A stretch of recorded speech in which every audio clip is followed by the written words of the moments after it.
February 1943. Ottawa. Snow presses against the windows of a nondescript government building on Wellington Street. Inside, cigarette smoke hangs in the air. A young woman hunches over a desk cluttered with graph paper and intercepted German transmissions. Her pencil moves with practiced precision across columns of seemingly random letters. 2,000 miles east, beneath the grey swells of the North Atlantic, a German U-boat commander dictates his patrol report into the Enigma machine. Position. Fuel status. Convoy intercept coordinates. He transmits with absolute confidence.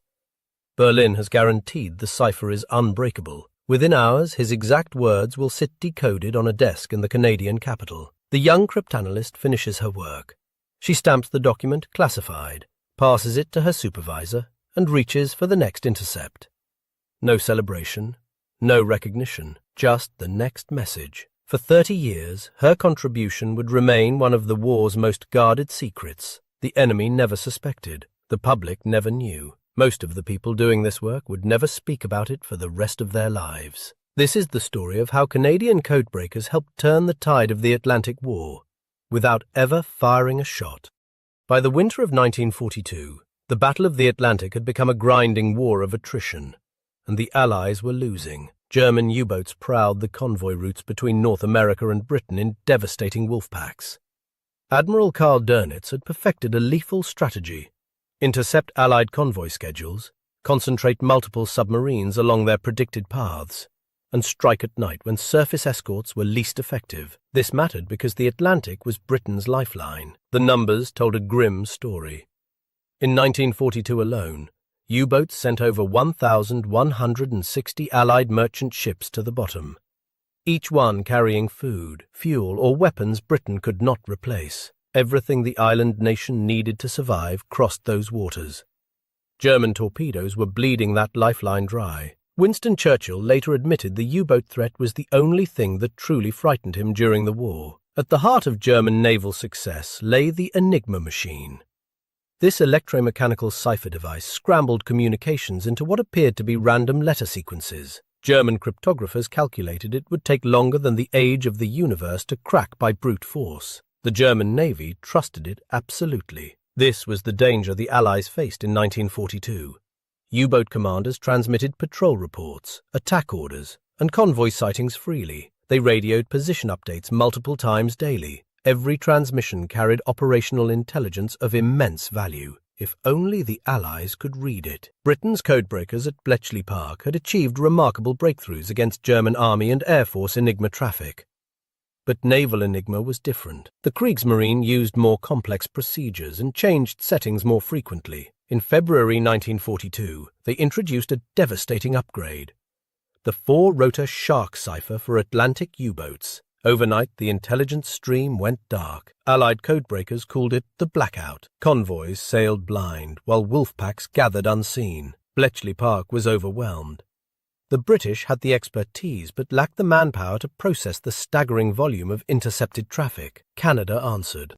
Canada's entry into the code-breaking war began quietly in June 1941, when the government established the Examination Unit, an innocuously named organization housed within the National Research Council in Ottawa. The unit's origins were modest: a handful of rooms, borrowed equipment, and a skeleton staff. Its first director was Herbert Yardley, an American cryptanalyst with a controversial reputation but undeniable skill. When Yardley departed under pressure from British intelligence, the unit passed to more secure hands. Oliver Strachey, a veteran cryptanalyst from Bletchley Park, arrived to guide Canadian efforts into alignment with British methods. Under his mentorship, the Examination Unit developed from an amateur operation into a professional intelligence bureau. Personnel recruitment focused on unconventional talent. The unit sought mathematicians, linguists, musicians, and crossword enthusiasts, anyone whose mind worked in patterns. Gilbert de Beauregard Robinson, a mathematician from the University of Toronto, joined the effort. So did dozens of young women recruited from universities across the country, many with degrees in mathematics or modern languages. These women became the backbone of Canadian cryptanalysis. They worked long shifts, processing intercepts, identifying cribs, testing key hypotheses, and translating decoded German text. Most were in their early 20s.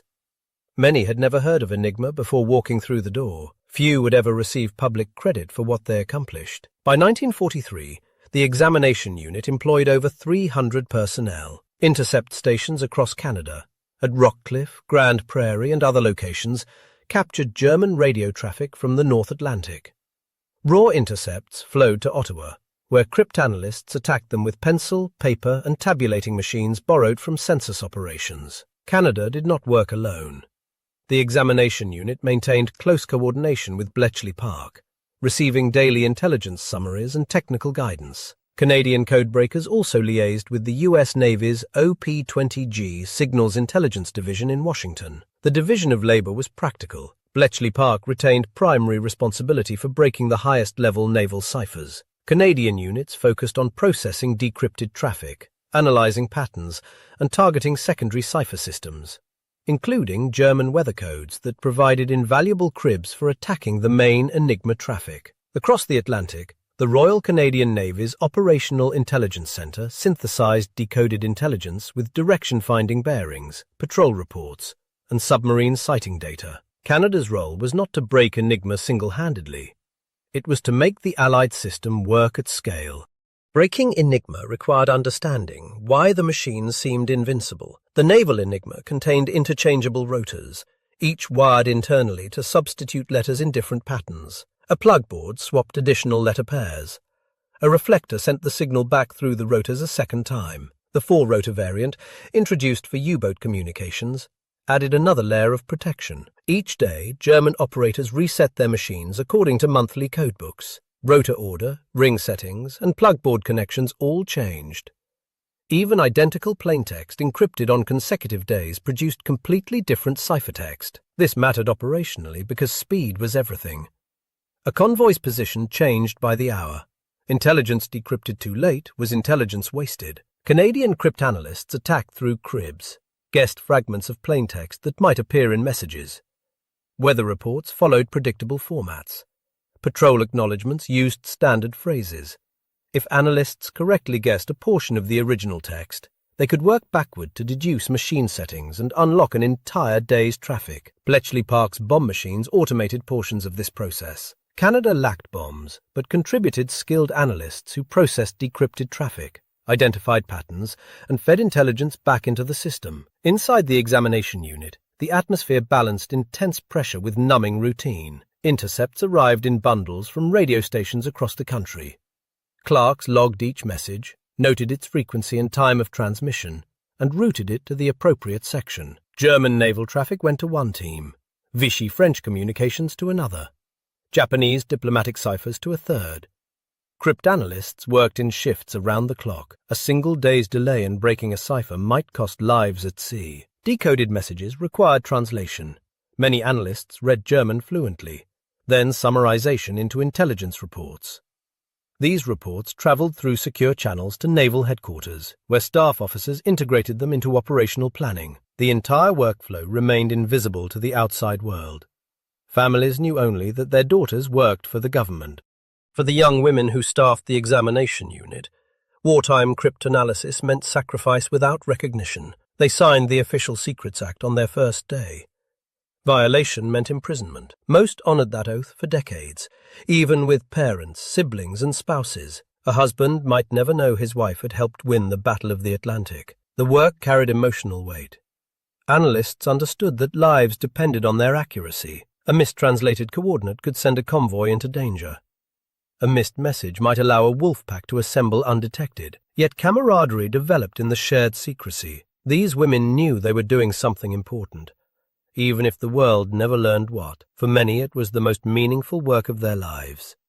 Work they could never discuss. Admiral Dönitz conducted periodic security reviews throughout the war. Each time his signals officers concluded that Allied convoy evasions resulted from improved radar, direction-finding equipment, or simple luck. The possibility that Enigma itself had been compromised seemed mathematically absurd. This confidence had consequences. U-boat commanders continued transmitting detailed reports multiple times daily, providing Allied intelligence with a steady stream of operational data. Had they suspected the truth, strict radio silence would have blinded codebreakers entirely. Canada, a nation German planners scarcely considered a military factor, never entered their calculations at all. Decoded intelligence flowed into the Operational Intelligence Center, where it merged with other sources to form a living map of the Atlantic battle. Staff officers plotted known U-boat positions based on decrypted patrol reports. They tracked fuel states to predict when submarines must return to base. They identified Wolfpack assembly points before the packs could strike. This intelligence allowed convoy routing officers to steer merchant ships away from danger. A convoy redirected 50 miles north might pass safely while a Wolfpack waited at its original track. The ships never knew how close they came. The crews never learned why they survived. The system worked because every component — interception, decryption, translation, analysis and dissemination — functioned together. Canadian codebreakers formed an essential link in that chain. March 1943 marked the Atlantic War's crisis point and the beginning of its turn. That month, Wolfpack savaged convoys SC-122 and HX-229 in the worst defeat of the entire campaign. 22 ships went down in 4 days. German commanders celebrated what seemed an imminent strangling of the Atlantic lifeline, but Allied intelligence capabilities were reaching maturity. The 4-rotor Shark cipher, which had blinded codebreakers for nearly a year, yielded to sustained cryptanalytic assault. Bletchley Park's new high-speed bombs cracked daily settings with increasing reliability. Decrypted traffic flowed again. Canadian contributions proved vital in exploiting this breakthrough. The examination unit processed secondary cipher traffic that provided cribs for main Enigma attacks. Canadian intercept stations captured U-boat transmissions that might otherwise have gone unheard. The Royal Canadian Navy's Intelligence Centre synthesized decrypts with direction-finding data to pinpoint submarine locations. By May 1943, the balance of the Atlantic War had changed. That month, Dönitz lost 41 U-boats, a catastrophic attrition rate. He withdrew his Wolfpacks from the North Atlantic convoy routes, admitting temporary defeat. Intelligence made the difference.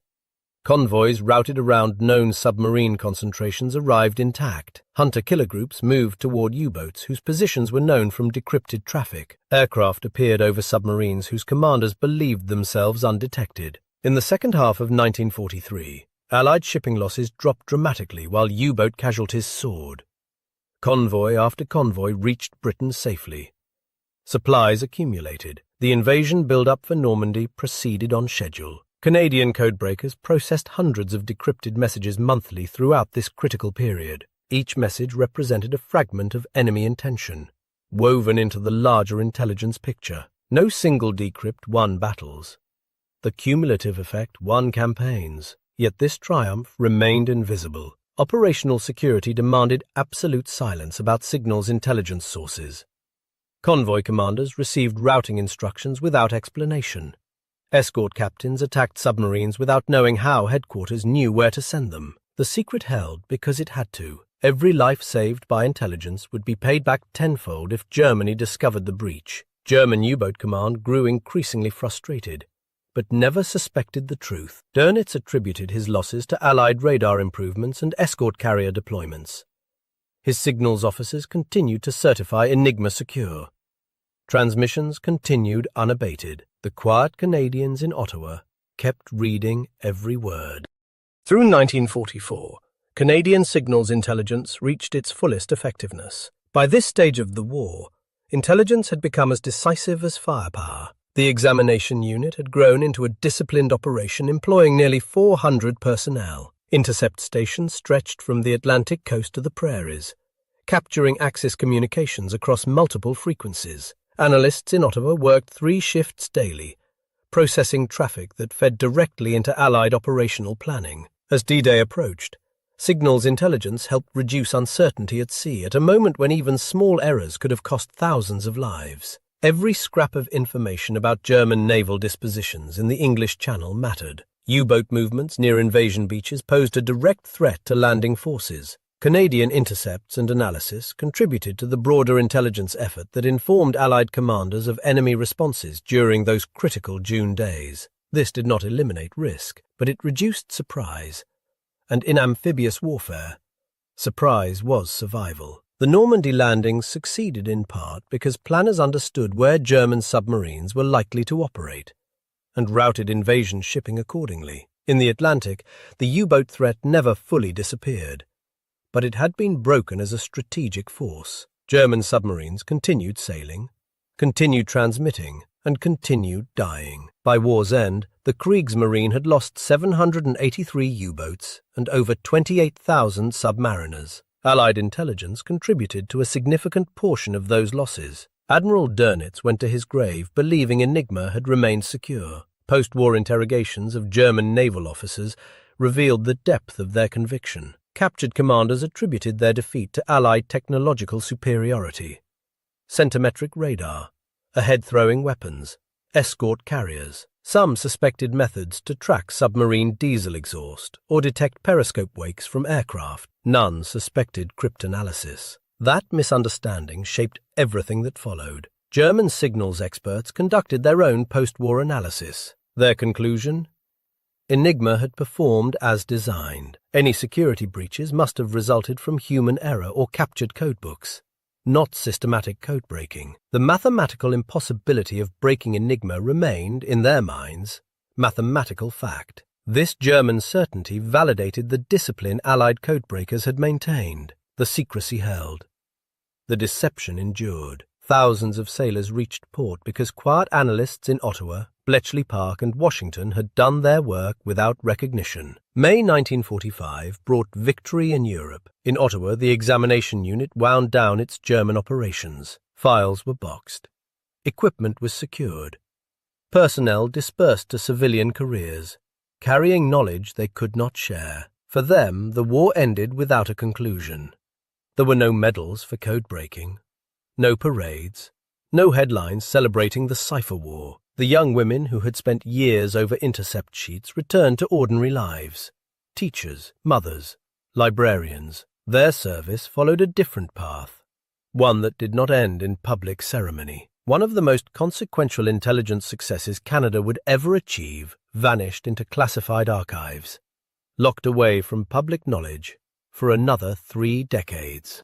Peace brought no relief from secrecy. The Official Secrets Act bound every former member of the examination unit to permanent silence. Disclosure meant criminal prosecution. Most honored that oath, not from fear of punishment, but from ingrained habit. They had spent years treating their work as unspeakable. For many, secrecy became normal, simply another habit carried forward from wartime.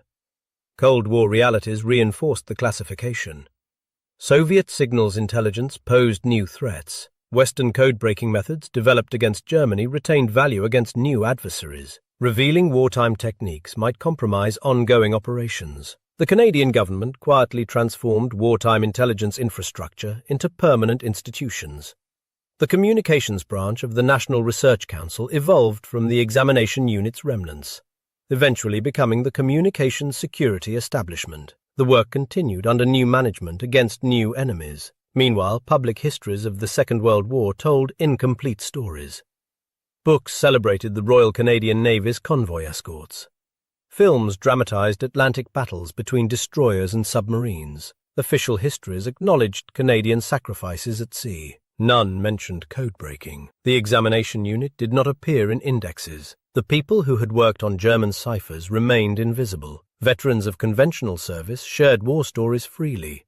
They gathered at Legion halls, compared campaigns, mourned fallen comrades openly. Former cryptanalysts sat among them, saying nothing about their own contributions. Some found this difficult. Others accepted it as simply how things were. There was no sense of injustice, only difference. German naval memoirs added an unintended irony. Former U-boat commanders published accounts portraying themselves as warriors defeated by technological means. They praised Enigma's reliability. They attributed losses to radar and aircraft. They never suspected how thoroughly their communications had been read. The truth remained locked in government vaults. Decades passed. The cryptanalysts grew old. Some died without ever telling their families what they had done during the war. The silence gradually lifted in 1974. That year, Frederick Winterbottom published The Ultra Secret, the first authoritative account of Allied codebreaking during the Second World War. The British government had authorized limited disclosure. Winterbottom's book revealed to readers that the Allies had systematically broken German communications throughout the conflict. The revelation reshaped historical understanding of the war, but for those who had lived the silence, it came late in life. Scholars revisited campaigns with new information. The Battle of the Atlantic, long portrayed as a contest of ships and aircraft, emerged as equally a contest of minds and mathematics. Canadian contributions gradually entered the public record. Researchers uncovered the examination unit's role. Declassified documents revealed the scope of Ottawa's signals intelligence operation. Historians pieced together the story of Canadians, many of them women, who had fought the cipher war from cramped offices far from any battlefield. For surviving veterans, declassification brought quiet relief. Women who had kept silent for 30 years could finally tell their families. Husbands learned what their wives had actually done during the war. Children discovered their mothers had helped counter the U-boat threat. Grandchildren heard stories that had waited a lifetime to be told. "I always knew she did something important," one veteran's daughter recalled. "She just couldn't tell us what." Official recognition followed slowly. The Canadian government acknowledged the examination unit's contributions in historical publications. Veterans received certificates.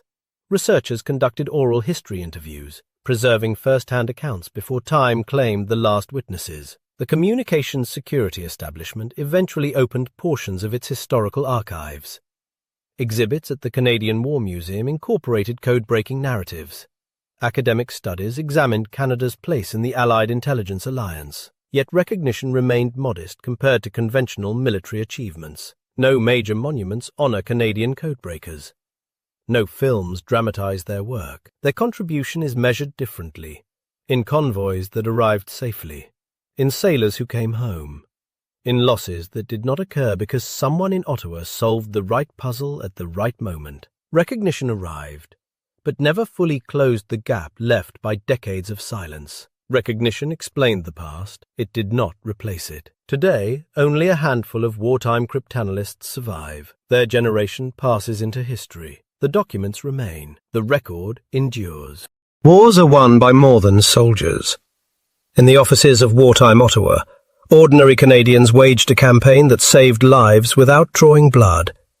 They held no weapons. They wore no uniforms.